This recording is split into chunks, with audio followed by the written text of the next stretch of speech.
ग्रंथराज श्रीमद भगवत गीता की जय।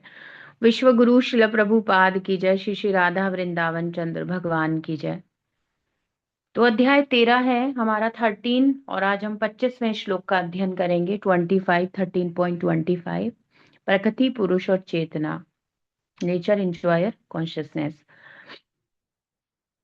तो भगवान ने बताया पिछले श्लोक में, जो कि बहुत सुंदर फलश्रुति जैसा श्लोक था, भगवान ने बताया कि वर्तमान स्थिति कोई भी हो, यदि वह इस ज्ञान को समझ लेता है, यदि वह भगवत गीता का अध्ययन करता है, भगवत गीता को समझता है ना, तो उसके चांसेस बहुत अच्छे हो जाते हैं भगवत धाम जाने के। और भगवान ने कह ही दिया कि नसा भूयो भी जायते, उसे दोबारा जन्म नहीं लेना पड़ता। तो अब भगवान बता रहे हैं कुछ अन्य प्रकार के भी जो योगी हैं, अन्य प्रकार के भी, है ना। तो ये तो एक अच्छी बात हो गई कि वह दिव्य ज्ञान के द्वारा भक्ति की स्थिति। और एक बात हो गई कि अब भगवान बता रहे हैं कुछ अन्य योग के मार्ग हैं, जैसे अष्टांग योग है, ज्ञान योग है ना, और उसी का एक भाग है हठ योग, है ना। ऐसे जो मार्ग हैं, और या फिर कुछ कर्म योग, निष्काम कर्म योग के द्वारा जानने का प्रयास करते हैं। तो कुछ और भी विधियां हैं जिनसे भी लोग चलने का प्रयास करते हैं, तो उनके बारे में भगवान मेंशन कर रहे हैं। ध्यानेनात्मनि पश्यन्ति केचिदात्मनात्मना, केचिदात्मानमात्मना, अन्ये सांख्येन योगेन कर्मयोगेन चापरे। ध्यानेनात्मनि पश्यन्ति केचिदात्मानमात्मना, अन्ये सांख्येन योगेन कर्मयोगेन चापरे। शब्दार्थ अनुवाद तात्पर्य विश्व गुरु शिल प्रभुपाद जी के द्वारा। शिल प्रभुपाद की जय। ओम नमो भगवते नरसिंहाय, नमस्ते जस्तेजसे आविराविर्भव, वज्रनख वज्रदंष्टा कर्माशयान् रन्धय रन्धय तमो ग्रस ग्रस ओम स्वाहा। अभयमभयमात्मनि भूयिष्ठ ओम श्रौम। तो भगवान कह रहे हैं ध्याने न आत्मनि पश्यन्ति केचिद आत्मानम। आत्मानम मीन्स परमात्मा को, ध्याने न ध्यान के द्वारा, है ना। आत्मनि हृदय में, पश्यन्ति देखने का, केचित कोई कोई ऐसा भी प्रयास करता है। तो बहुत सारे मार्ग हैं आध्यात्म के, ज्ञान योग, ध्यान योग, है ना, और उसका एक भाग है हठ योग। और फिर हम जानते हैं ये निष्काम कर्म योग, और भक्ति योग तो सर्वश्रेष्ठ मार्ग है ही।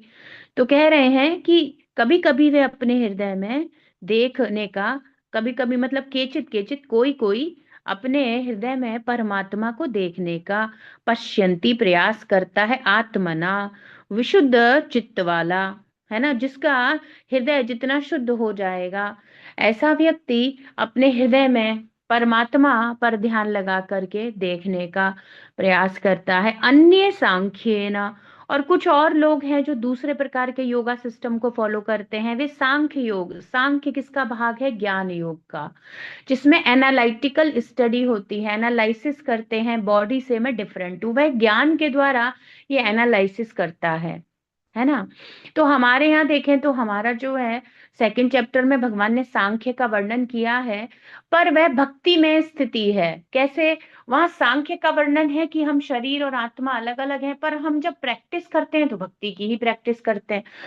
Back of the mind Bhagavad Gita से हमें ये समझ में आता है, और हम थोड़ा पढ़ते हैं और याद रखने की कोशिश करते हैं कि हम बॉडी से अलग हैं, पर अल्टीमेटली हमें करना क्या है, डिवोशनल सर्विस। उनको केवल यही करना है, यही समझना है बार बार, मैं शरीर से अलग हूं, नेति नेति, ये भी नहीं है वो भी नहीं है, ऐसे वो सांख्य वाले हैं। पर हमें पता है, हमें सुनना है, समझना है, पर फिर भी हमें पूरे दिन बस यही नहीं करना है, हमें करनी क्या है, भक्ति। तो ये ज्ञान इत्यादि भी आवश्यक है, वो सब कंसेप्ट हम भी समझते हैं, और फिर हमारा जो ज्ञान हो जाता है भक्ति के कारण, वह दिव्य हो जाता है, क्योंकि उसमें कृष्णा इंक्लूडेड है। तो वह एक डिफरेंट कंडीशन हो गई, वह श्रवणम कीर्तनम के द्वारा ज्ञान ले रहा है। वह दिव्य ज्ञान है, भक्ति है बेसिकली। तो उसमें जो ग्रोथ है, एडवांसमेंट है, बहुत क्विक होता है, एकदम फास्ट होता है। तो प्रभुपाद कह रहे हैं कि वे परमात्मा को, है ना, देखने की कोशिश करते हैं, और फिर कुछ लोग ज्ञान के द्वारा या सांख्य के द्वारा, योग ज्ञान या सांख्य योग के द्वारा कोशिश करते हैं, और कुछ कर्म योग। तो यहाँ कर्म योग को निष्काम कर्म योग, क्योंकि कर्म करना और वो सब नहीं आएगा जो भोगी वाले लोग, कर्ता और कर्म वाले, वो नहीं है, वो कोई योग नहीं कर रहा है, वो सामान्य कर्म है, सकाम कर्म कहा जाएगा। कर्म को योग बना लिया जाए, है ना, कर्म के द्वारा हायर योग, मतलब किसी हायर पर्पस से जुड़ना, अध्यात्म से जुड़ना, तो वह कर्म योग है ना। और निष्काम कर्म योग क्या है? इससे क्या होता है, भक्ति योग की तरफ चला जाता है। तो निष्काम कर्म योग के द्वारा जो पवित्र हो जाएगा, फिर वह भक्ति योग में आसानी से ना अच्छे से जा करके, जैसे ऐसे ही ज्ञान योग के द्वारा, ऐसे ही अष्टांग के द्वारा, इन सब के द्वारा बेसिकली क्या होता है, जीव का एक बेसिक लेवल पर प्योरिफिकेशन हो जाता है, और उसके द्वारा वह भक्ति योग को आसानी से स्वीकार कर लेगा। और फिर इन सब के साथ यदि मिश्रित में भी भक्ति योग कर रहा है, और जब भक्ति योग अनन्य हो जाएगा, तो उसे भगवत प्राप्ति हो जाएगी, है ना। तो कह रहे हैं कि परमात्मा को कितने ही मनुष्य, है ना, विशुद्ध चित्त से ध्यान करते हुए हृदय में देखते हैं, तो दूसरे ज्ञान और निष्काम कर्म के द्वारा देखते हैं। तो बता रहे हैं कि the super soul is perceived by some through meditation. कितने कितने ही की जगह प्रभुपाद कह रहे हैं सम, कुछ ही लोग, है ना, तो ये थोड़ा हिंदी ट्रांसलेशन में कर देते हैं। तो the super soul is perceived by some through meditation, बहुत कम ही लोग देख पाते हैं, वो भी क्योंकि ये सब मेडिटेशन करना कहाँ से, अब आज के व्यक्ति को बोल के देखो मेडिटेशन करना है कृष्णा के ऊपर, ये बहुत हार्ड हो जाएगा, हमारा मन एक मिनट शांत नहीं रहता। इवन आप सोचो, ये तो और भी हार्ड है, जस्ट आंखें बंद करके मेडिटेशन करना, हम नहीं कर पाएंगे ज्यादा देर। पर इसीलिए हमें साउंड मेडिटेशन दिया गया है, हमें साइलेंट मेडिटेशन की जगह sound meditation, because there will be some activity, वहां कुछ शब्द है, उच्चारण हो रहा है, और वह दिव्य शब्द है, भगवत शब्द है, भगवान का नाम है। तब हम उस मेडिटेशन में कुछ कंटिन्यू करके रोजाना शायद 16 माला कर पाते हैं। और अगर हमें बोला जाए कि 2 घंटे हृदय पे ध्यान लगाना है, परमात्मा को देखने की कोशिश करनी है, तो it will be very very very difficult, और मे बी कोई शायद 5-7 दिन से ज्यादा ना कर सके, और उसके बाद वह 2 घंटे केवल सोया करेगा। हमें चैतन्य महाप्रभु इतने ब्रिलियंट सॉल्यूशन दिए हैं कि उच्चारण करो, साउंड पे फोकस करना है, चैंट एंड हियर, प्रभुपाद बोले हैं। तो हमें खोखला मेडिटेशन ध्यान लगाओ, क्योंकि ऐसे अपवित्र अवस्था में कैसे ध्यान लगेगा, बल्कि ध्यान सब जगह जाएगा, आहा निद्रा भय मैथुन सब जगह घूम कर आ जाएगा, क्योंकि वही सारे टॉपिक हमारे दिन भर रहते हैं, है ना। So it will be very difficult to be in silent meditation और समथिंग एल्स, है ना। कि इमेजिन करो, वी कैन नॉट इमेजिन, हम सब बेकार के एक्सपीरियंस रखते हैं अपने हार्ट में भौतिक जगत के, we can not imagine Krishna, हम नहीं कर सकते। सो हमें mantra meditation, Hare Krishna chanting meditation बताया गया, Bhagavat meditation, it will be very easy, ये बहुत आसान है।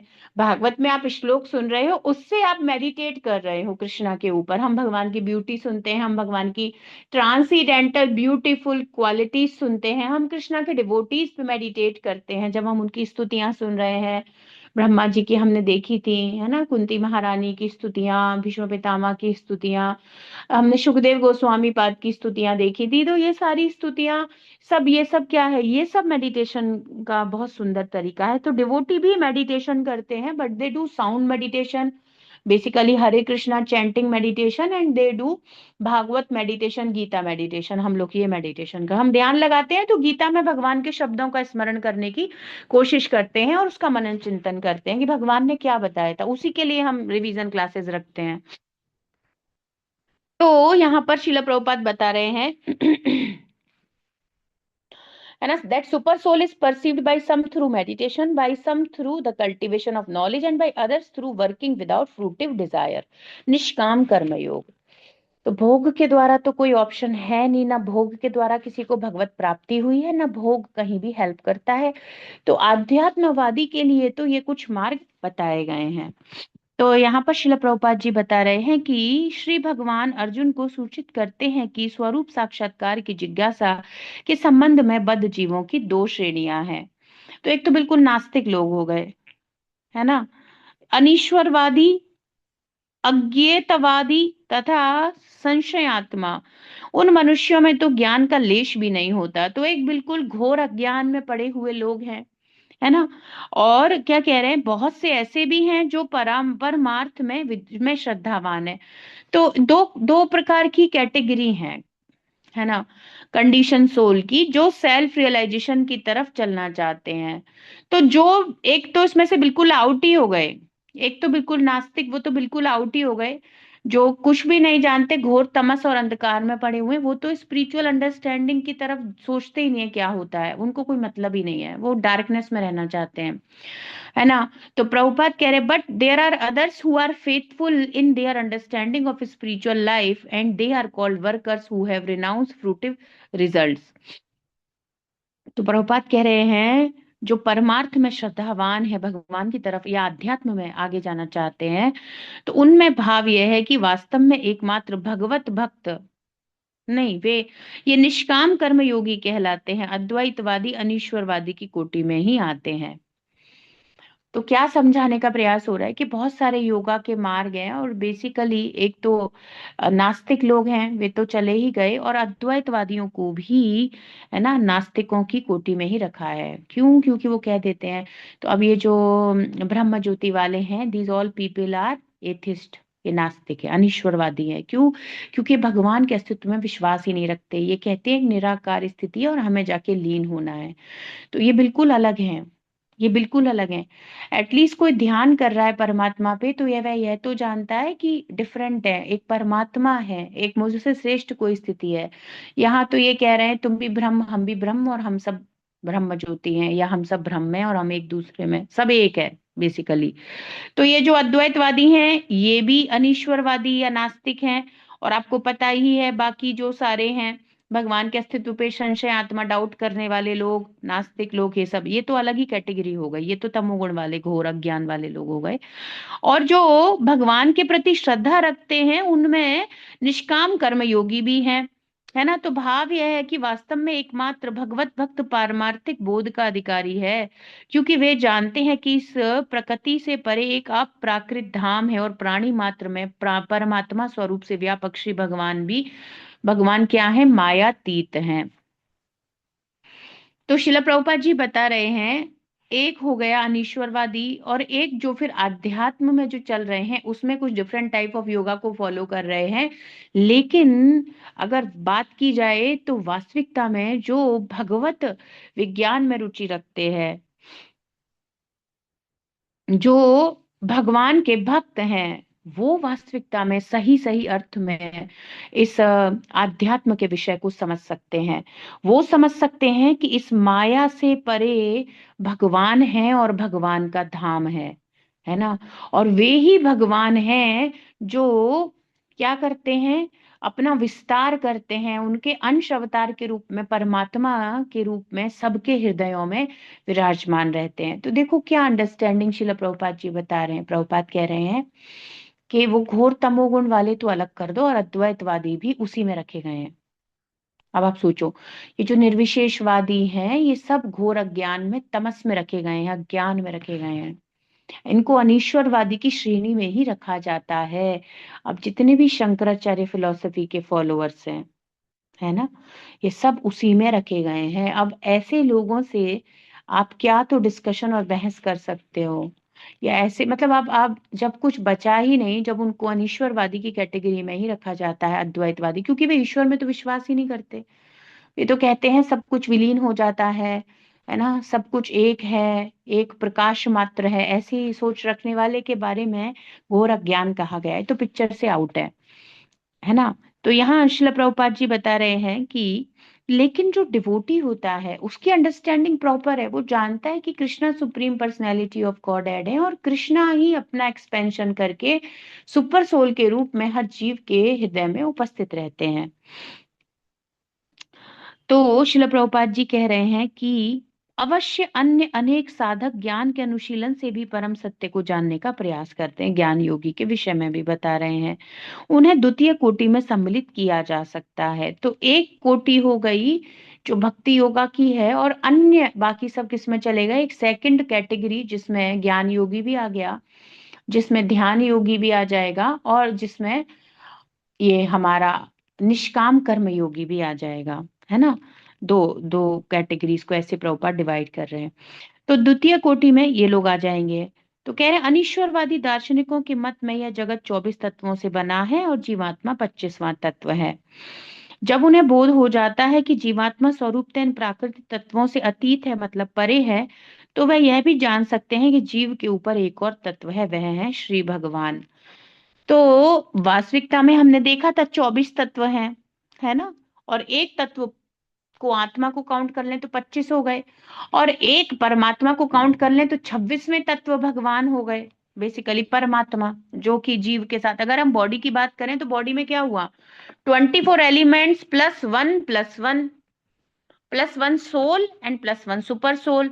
तो टोटल 26 एलिमेंट्स हो जाएंगे 24 की जगह। इसलिए श्रीमद् भागवतम कभी कभी 24 बोलती है, कभी 26 भी बोल देती है। तो जब वे काउंट कर रहे हैं, वे भगवान को भी काउंट कर रहे हैं, तो 26 तत्व हो जाएंगे।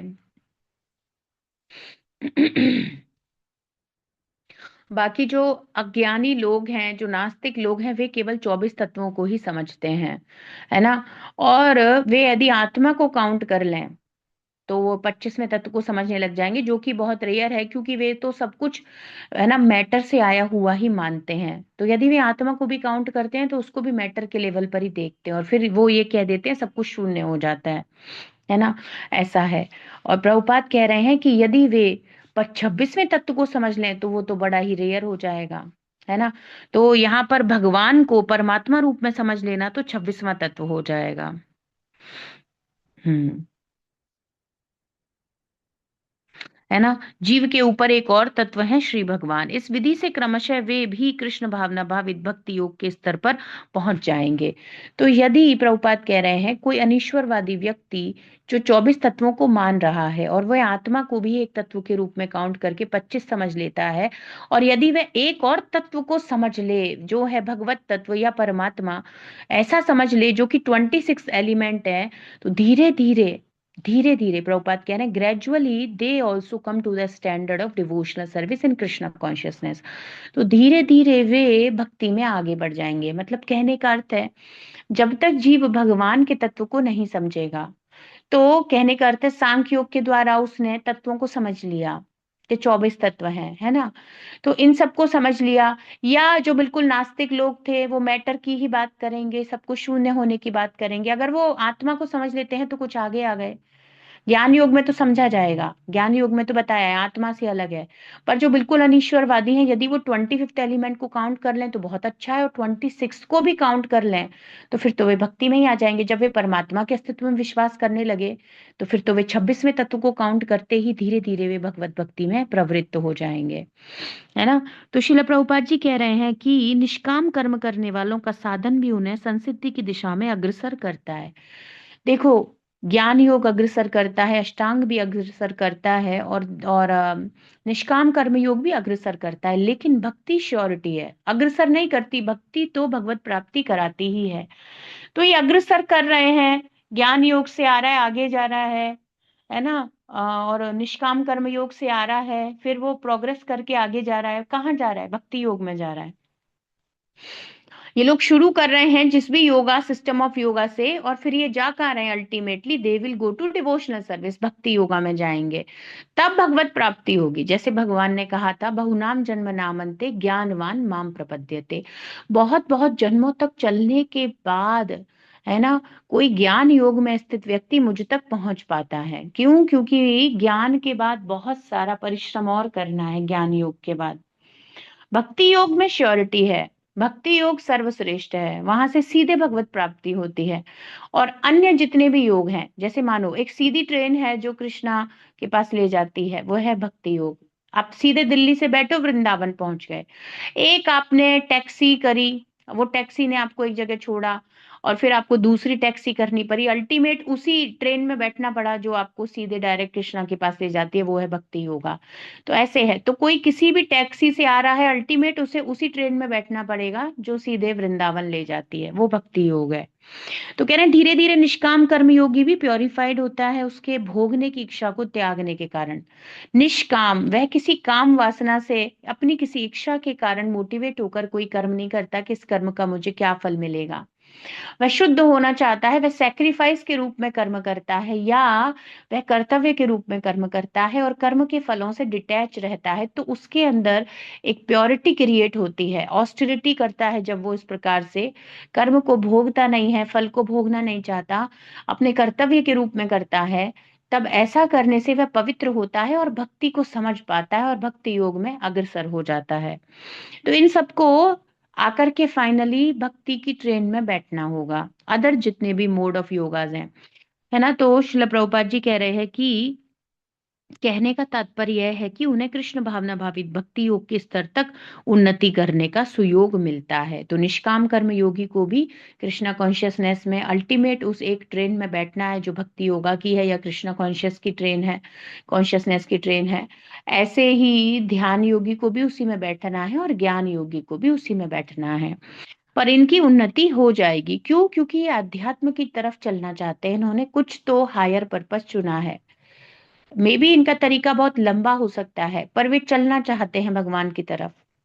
वे जानते नहीं है प्रॉपरली, बट वो भोग को संसार में आंखें बंद करके स्वीकार भी नहीं कर रहे।